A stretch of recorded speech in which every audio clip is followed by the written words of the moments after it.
Hello students, welcome to online video class. Today we will discuss about Unit 2 Education in India Post Independence Scenario के बारे में हम discuss करेंगे, जिसमें आज हमारा टॉपिक है कॉन्स्टिट्यूशनल प्रोविजन फॉर एजुकेशन। भारतीय संविधान में शिक्षा संबंधी प्रावधान के बारे में हम डिस्कस करेंगे। 15 अगस्त 1947 को हमारा देश स्वतंत्र होता है और स्वतंत्र होने के बाद ही हम अपने देश के संविधान निर्माण में लग जाते हैं।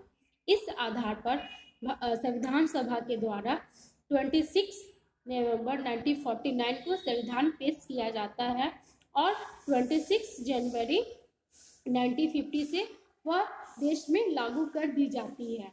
अगर देखा जाए तो भारत के जो संविधान है वह पूरे विश्व की सबसे बड़ी संविधान मानी जाती है। भारतीय संविधान के अपने कुछ मूल सिद्धांत हैं, इसके अधिकार और कर्तव्य भी हैं। भारतीय संविधान में शिक्षा को नागरिकों का मूल अधिकार माना गया है और इन अधिकारों के उपयोग करने की हेतु कुछ व्यवस्थाओं अरेंजमेंट भी दी गई हैं, जिसमें फर्स्ट हमारा है एजुकेशन इन कंकरेंट लिस्ट, शिक्षा समवर्ती सूची में। भारत गणराज्य के संविधान में 3 अलग अलग सूचियां हैं, लिस्ट हैं, जिसमें फर्स्ट है यूनियन लिस्ट, सेकेंड है स्टेट लिस्ट और थर्ड है कंकरेंट लिस्ट। यूनियन लिस्ट में इस सूची में आपके कानून बनाने का अधिकार सिर्फ केंद्र सरकार को है। स्टेट लिस्ट में आपके कानून बनाने का अधिकार सिर्फ प्रांतीय या राज्य सरकार को है और कंकरेंट लिस्ट में कानून बनाने का अधिकार केंद्र और प्रांत सरकार दोनों को है। पहले शिक्षा प्रांतीय या राज्य सूची स्टेट लिस्ट में शामिल थी, लेकिन 1976 में 1976 में 42वें संशोधन के द्वारा कॉन्स्टिट्यूशनल रिवीजन के द्वारा आपके शिक्षा को कंकरेंट लिस्ट में शामिल किया गया है। तो जिसके आधार पे शिक्षा कंकरेंट लिस्ट में शामिल होने के बाद शिक्षा का उत्तरदायित्व केंद्र और राज्य सरकार दोनों पे है। तो इस हम देखते हैं कि शिक्षा के लिए जो भी कार्य करती है वो केंद्र और राज्य सरकार दोनों ही अपनी महत्वपूर्ण भूमिका निभाती है। केंद्र और राज्य सरकार दोनों मिलकर संयुक्त उत्तरदायित्व के आधार पर निम्न कार्य करती है। वर्तमान में यह शिक्षा नीति का निर्माण करने, संघीय क्षेत्रों में शिक्षा की व्यवस्था करने, पूरे देश में शिक्षा सुविधाओं में समन्वय स्थापित करने, उच्च शिक्षा के स्तर को बनाए रखने, राष्ट्रीय महत्व का विकास करने और राष्ट्रीय महत्व की उच्च शिक्षा संस्थानों और शोध संस्थानों की व्यवस्था करने के लिए यह उत्तरदायित्व है। मतलब कंकरेंट लिस्ट में शामिल हो जाने के बाद शिक्षा के जितने भी पहलू हो वो प्री प्राइमरी से हो या हायर एजुकेशन या रिसर्च वर्क, सभी पे सेंट्रल प्लस स्टेट दोनों गवर्नमेंट महत्वपूर्ण रूप से उत्तरदायित्व निभाती है। तो इस तरह प्रांतीय सरकार जो है वो राष्ट्रीय शिक्षा नीति के अनुरूप अपने अपने क्षेत्रों में शिक्षा के प्रशासन के लिए उत्तरदायी है। वर्तमान में केंद्रीय सरकार देश के विभिन्न क्षेत्रों में शिशु शिक्षा, नर्सरी एजुकेशन और प्राथमिक शिक्षा के प्रसार के लिए भी अनेक योजनाएं चला रही है, जैसे आपका है सर्व शिक्षा अभियान, SSA, राइट टू एजुकेशन, शिक्षा का अधिकार। इस आधार पे आपका केंद्र सरकार जो है वो आपके प्री प्राइमरी एजुकेशन और प्राइमरी एजुकेशन पे फोकस कर रही है और साथ ही सेकेंडरी एजुकेशन के क्षेत्र में central schools and Navodaya schools की भी व्यवस्था वो कर रही हैं और कुछ उच्च स्तर की उच्च संस्थाओं को भी चला रही हैं। साथ प्रांतों में किसी भी स्तर और किसी भी प्रकार की शिक्षा की व्यवस्था के लिए अधिक सहायता देती है। एग्जाम्पल RMSA जो है राष्ट्रीय माध्यमिक शिक्षा अभियान, वो केंद्र और राज्य दोनों सरकारें मिलकर उसका उत्तरदायित्व लेती है और दोनों समान रूप से महत्वपूर्ण भूमिका और उत्तरदायित्व के द्वारा राष्ट्रीय माध्यमिक शिक्षा अभियान को सक्रिय रूप से उसका संचालन विभिन्न राज्यों और प्रांतों एवं केंद्र सभी में समान रूप से कर रही है। सेकेंड हमारा है provision of care and education of the child from birth to 6 year, जन्म से 6 वर्ष तक शिशुओं की देखभाल और शिक्षा की व्यवस्था। 2002 में संविधान में 86वें संविधान संशोधन के द्वारा अनुच्छेद 45 आर्टिकल 45 को इस प्रकार परिवर्तित किया गया कि राज्य सभी बच्चों को जब तक कि वे 6 वर्ष की आयु प्राप्त न कर ले तब तक बाल्यावस्था देखभाल और शिक्षा की व्यवस्था करेगा। तो ऐसा जो प्रावधान है वो भारतीय संविधान में बताया गया है। नेक्स्ट है हमारा free and compulsory education of all children in the age group of 6 to 40 years. 6 से 14 वर्ष तक की आयु के सभी बच्चों के लिए अनिवार्य और निःशुल्क शिक्षा की व्यवस्था। प्रारंभ में संविधान के आर्टिकल 45 में यह घोषणा की गई थी कि राज्य संविधान के प्रारंभ से 10 वर्ष की कालावधि के अंदर सभी बालकों को 14 ईयर्स की आयु की समाप्ति तक फ्री एंड कंपल्सरी एजुकेशन देने के लिए प्रबंध करने का प्रयास करेगा। परंतु संविधान में राज्य से तात्पर्य केंद्र और प्रांतीय सरकारों तथा प्रशासन तंत्र तीनों से है।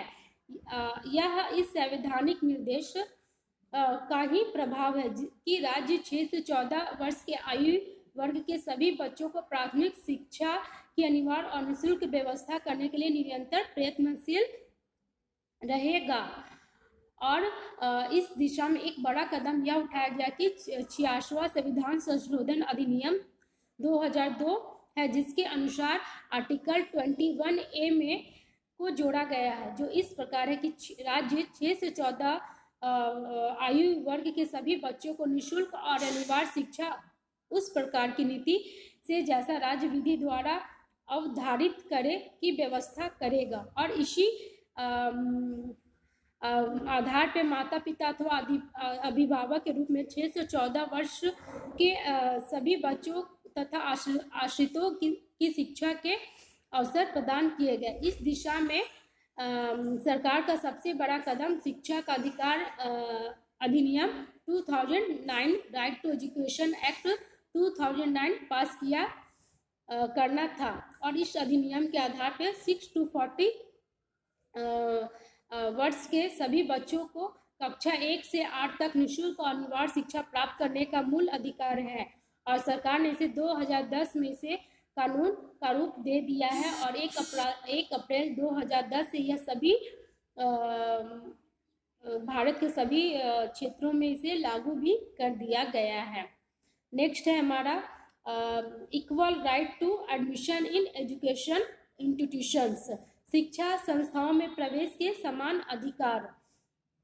संविधान के आर्टिकल 29 के 2 में यह व्यवस्था की गई है कि राज्य द्वारा पोषित अथवा राज्य निधि से सहायता पाने वाली किसी भी शिक्षा संस्था में किसी भी नागरिकों को धर्म, मूल, वंश और जाति के आधार पर प्रवेश से वंचित नहीं किया जाएगा। वर्तमान में यह नियम वित्तहीन मान्यता प्राप्त शिक्षा संस्थाओं पर भी लागू है और पब्लिक स्कूलों पर भी लागू है।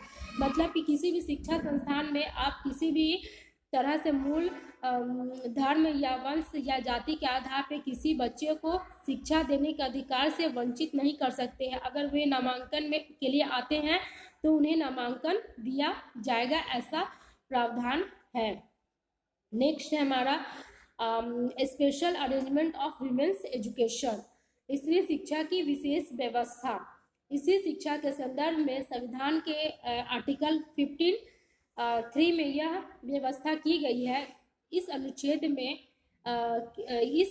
की किसी भी बात से राज्य को स्त्रियों और बालिकाओं के लिए कोई भी उपबंध बनाने में बाधा नहीं होगी। नेक्स्ट हमारा समाज के कमजोर वर्ग, जिसमें अनुसूचित जाति, अनुसूचित जनजाति के बच्चों को शिक्षा की विशेष व्यवस्था की जाएगी, जिसमें है कि एजुकेशन फॉर वीकर सेक्शन के आधार पे हम समाज के किसी भी कमजोर या वर्ग के जो भी बच्चे जिसमें अनुसूचित जाति और जनजाति के आते हैं, उन्हें किसी भी प्रकार से शिक्षा के लिए नहीं रोकेंगे, बल्कि उनके लिए विशेष व्यवस्था करेंगे। और आर्टिकल 17 के द्वारा अस्पृश्यता छुआछूत को समाप्त कर दिया गया है। और आर्टिकल 46 में यह व्यवस्था की गई है कि राज्य जनता के कमजोर वर्गों, विशेषतः अनुसूचित जाति और अनुसूचित जनजाति की शिक्षा तथा अर्थ संबंधी हितों की विशेष सावधानी से उन्नति करेगा और सामाजिक अन्याय और सब प्रकार के शोषण से उनका संरक्षण करेगा। वर्तमान में प्राथमिक स्तर पर कमजोर वर्गों के सभी बच्चों को निःशुल्क शिक्षा के साथ पुस्तकें भी निःशुल्क दी जाएंगी और उन्हें स्कॉलरशिप भी देने का प्रावधान है। साथ ही साथ आपके सेकेंडरी और हायर एजुकेशन के लिए भी उन्हें आपके स्कॉलरशिप के लिए उन्हें रिजर्वेशन देने की फैसिलिटी की बात की गई है। नेक्स्ट है हमारा अल्पसंख्यकों की शिक्षा की विशेष व्यवस्था, special arrangement for minority education. Article 30 में दो प्रावधान किए गए जिसमें धर्म या भाषा पर आधारित सभी अल्पसंख्यक वर्गों को अपनी रुचि की शिक्षा संस्थानों की स्थापना और प्रशासन का अधिकार होगा। इसका जो वर्णन किया गया वो 31 में किया गया है। नेक्स्ट है हमारा 32 में शिक्षा संस्थाओं को सहायता देने में राज्य जो है किसी विद्यालय के विरुद्ध इस आधार पर भेदभाव नहीं करेगा और वह धर्म या भाषा पर आधारित किसी अल्पसंख्यक वर्ग के प्रबंध में है। तो इस तरह के जो प्रावधान किए गए वो आर्टिकल आपके 30 में किए गए। 30 में 1 और 2 के आधार पर किसी भी अल्पसंख्यक को उसी भाषा के आधार पर शिक्षण संस्थान में नामांकन लेने का अधिकार है। साथ ही इस आधार पर उन्हें किसी भी तरह का भेदभाव नहीं किया जाएगा और वह अपने धर्म या भाषा पर आधारित किसी अल्पसंख्यक वर्ग के प्रबंधन में होगा। इस तरह का वर्णन हमारे संविधान में किया गया है। नेक्स्ट है मातृभाषा के माध्यम से शिक्षा, education through mother tongue. Article 150 में अनुच्छेद 350 के में यह घोषणा की गई है कि प्रत्येक राज्य और प्रत्येक स्थानीय प्राधिकारों, लोकल अथॉरिटी का यह उत्तरदायित्व होगा कि वह भाषाई दृष्टि से अल्पसंख्यक के बच्चों की शिक्षा के प्राथमिक स्तर पर मातृभाषा के माध्यम से शिक्षा की समुचित व्यवस्था करने का को उपलब्ध करवाएगा। मतलब कि अगर जो भी अल्पसंख्यक है उसकी अपनी मातृभाषा के द्वारा उन्हें शिक्षा देने की बात की गई है। नेक्स्ट है हमारा धार्मिक शिक्षा के विषय में स्पष्ट निर्देशन, clear instruction regarding religious education. संविधान के आर्टिकल 28 में यह घोषणा की गई है कि पूर्ण रूप से राज्य निधि द्वारा पोषित किसी भी शिक्षा संस्थान में धार्मिक शिक्षा नहीं दी जाएगी। और अनुच्छेद 22 में यह घोषणा किया गया है कि राज्य निधि से सहायता प्राप्त किसी भी शिक्षा संस्थाओं में बच्चों को किसी भी धार्मिक उपासना में उपस्थित होने के लिए बाध्य नहीं किया जाएगा। मतलब उनके मन मर्जी के आधार पर वो धार्मिक शिक्षा ले सकते हैं। उनके लिए शिक्षा के लिए कोई भी उन्हें बाध्य नहीं किया जाएगा। तो इस तरह हम देखते हैं कि धार्मिक शिक्षा के लिए उन्हें स्वतंत्रता की बात की गई है। नेक्स्ट हमारा central for higher education and research centre of national importance, राष्ट्रीय महत्व के उच्च शिक्षा एवं अनुसंधान केंद्रों की व्यवस्था केंद्र द्वारा संघ सूची 1 की प्रविष्ट संख्या 62 में उल्लेखित राष्ट्रीय पुस्तकालय एवं संग्रहालय आदि, प्रविष्ट संख्या 63 में उल्लेखित राष्ट्रीय महत्व की शिक्षण संस्थाएं जिसमें बनारस, अलीगढ़ व दिल्ली विश्वविद्यालय, प्रविष्ट संख्या 64 में उल्लेखित केंद्र द्वारा पोषित राष्ट्रीय महत्व की वैज्ञानिक एवं तकनीकी संस्थाएं और प्रविष्ट संख्या 65 में उल्लेखित राष्ट्रीय महत्व की प्रोफेशनल, वोकेशनल, तकनीकी और विशिष्ट अध्ययन संस्थाएं और प्रविष्ट संख्या 66 में उल्लेखित उच्च शिक्षा संस्थान और अनुसंधान केंद्रों की संपूर्ण वित्तीय व्यवस्था और संचालन का कार्य भारत केंद्र सरकार पे है। मतलब इस आपके व्यवस्था के द्वारा यह बताया गया कि जो भी देश में उच्च शिक्षा की व्यवस्था करना है या यूनिवर्सिटी की स्थापना करना है उसमें केंद्र सरकार जो है, सेंट्रल गवर्नमेंट जो है वो आपके फाइनेंस का सारा प्रावधान वो निर्धारित करेगा। उसी के द्वारा जितने भी वित्तीय व्यवस्था जो भी की जाएगी उसी के द्वारा की जाएगी। नेक्स्ट है हमारा language education of vocational national importance, राष्ट्रीय महत्व की भाषाओं की शिक्षा, language education of national importance. संविधान के अनुच्छेद 44 में 1 में 15 भाषाओं में राष्ट्रीय महत्व की भाषा घोषित किया गया है। ये भाषाएं हैं असमिया, बंगाली, गुजराती, हिंदी, कन्नड़, कश्मीरी, मलयालम, मराठी, उड़िया, पंजाबी, संस्कृत, सिंधी, तमिल, तेलुगु और उर्दू। आगे चलकर भारतीय संविधान में संशोधन के आधार पर इसमें कोंकणी, मणिपुरी, डोगरी, बोगे, मैथिली, संथाली और नेपाली को भी मान्यता प्रदान की गई है। इस प्रकार इस समय राष्ट्रीय महत्व की भाषाओं की संख्या टोटल 22 है और साथ ही संविधान में यह घोषणा की गई है कि राज्य इन भाषाओं के विकास के लिए आवश्यक प्रयास भी करेगा। तो यह हमारा 344 अनुच्छेद में 1 में यह वर्णन है। 344 आर्टिकल के पार्ट 1 में इसका वर्णन किया गया है। नेक्स्ट है हमारा development of national language Hindi, राष्ट्रभाषा हिंदी का विकास। संविधान के आर्टिकल 343 में हिंदी को संघ की राज्य भाषा घोषित किया गया है और साथ ही अनुच्छेद 351 में इसके विकास के लिए विशेष प्रयत्न करने की व्यवस्था की गई है।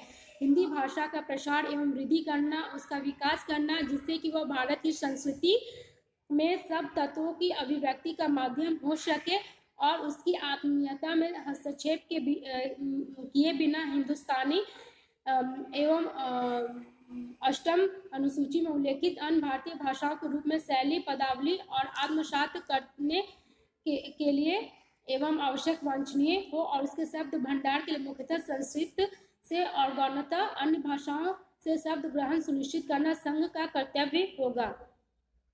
मतलब इस आर्टिकल में ये बताया गया है कि आपके जो हिंदी है उसको राज्य भाषा बनाना की बात तो की गई है, साथ यह बताया गया है कि हिंदी भाषा का प्रसार एवं वृद्धि करना है, उसका डेवलपमेंट करना है, जिससे कि वह भारत की संस्कृति में सब तत्वों को अभिव्यक्त का माध्यम हो सके और उसकी आत्मीयता हस्तक्षेप किए बिना हिंदुस्तानी एवं अष्टम अनुसूची में उल्लेखित अन्य भारतीय भाषाओं के रूप में शैली और पदावली को आत्मसात करे। साथ ही साथ जितने भी भारत के अन्य जो भाषाएं हैं उसके शब्दों को वह ग्रहण करे और यह जो कार्य है वो संघ का कर्तव्य है। इसके आधार पर यह बताया जा रहा है कि हिंदी को राष्ट्रभाषा बनाने और उसका विकास करने की बात की गई, जिसमें हमारी संस्कृति की जो झलक है वो साफ दिखे हमारी हिंदी भाषा के द्वारा। इससे हम देखते हैं कि भारतीय संविधान में शिक्षा के लिए जो मूल प्रावधान निर्धारित किए गए हैं उसमें हमारा आपका है कि सबसे पहले कि शिक्षा को समवर्ती सूची में डाला गया है, जो 1966 में 1976 में 42वें संशोधन के द्वारा, जिसमें अब शिक्षा का जो उत्तरदायित्व है वो केंद्र और राज्य दोनों सरकारों पर है। साथ ही शिक्षा में आपके 6 to 40 ईयर्स के एवरेज चाइल्ड को फ्री एंड कंपलसरी एजुकेशन देने की बात की गई है। विमेंस एजुकेशन के लिए स्पेशल अरेंजमेंट करने की बात की गई है। जो आपके वीकर सेक्शन है, कमजोर वर्ग हैं, जिसमें अनुसूचित जनजाति है, उनकी शिक्षा की बात की गई है। अल्पसंख्यकों की शिक्षा की बात की गई है। धार्मिक शिक्षा के विषय में स्पष्ट निर्देशन दिया गया है। शिक्षा का जो माध्यम बताया गया है वो मातृभाषा होनी चाहिए। साथ ही साथ राष्ट्रीय महत्व की भाषाओं की शिक्षा, मतलब हर जो भी हमारे देश में राज्य के आधार पर जो भी भाषाएं बोली जाती हैं उन सबको राष्ट्रीय महत्व की भाषा की शिक्षा में शामिल किया गया है, जिसमें पहले 15 थे, फिर बाद में 7 जोड़े गए हैं और अब हमारे टोटल 22 भाषाओं को राष्ट्रीय महत्व की भाषाओं में शामिल किया गया है। साथ ही साथ हिंदी को राष्ट्रभाषा बनाने और उसका विकास करने पे जोर दिया गया है। इससे हम देखते हैं कि भारतीय संविधान में शिक्षा संबंधी जो प्रावधान है वो बहुत ही महत्वपूर्ण है, क्योंकि जब तक अगर शिक्षा के लिए राज्य और केंद्र सरकार उत्तरदायित्व नहीं पूर्ण रूप से निभाएंगी, तब तक शिक्षा का सही रूप से विकास नहीं हो सकता है। इस तरह शिक्षा को जो 1976 में कंकरेंट लिस्ट में डाला गया वो बहुत ही सही था। पहले यह आपके सिर्फ स्टेट लिस्ट में था, जो कि सिर्फ प्रांतीय या राज्य सरकार ही शिक्षा की व्यवस्था करती थी, लेकिन बाद में यह आपके प्रांतीय और केंद्र सरकार दोनों शिक्षा के लिए उत्तरदायित्व है। इससे हम देखते हैं कि भारतीय संविधान में शिक्षा का जो अधिकार है वो मूल अधिकार माना गया है। तो इस तरह से हम देखते हैं कि शिक्षा भारत में के मूल अधिकार में शामिल हो गया है। आई होप कि आज आप लोगों को यह वीडियो क्लास समझ में आया हो। प्लीज़ जिन्हें नहीं समझ में आया हो डिस्कस कीजिएगा। Take care and thank you.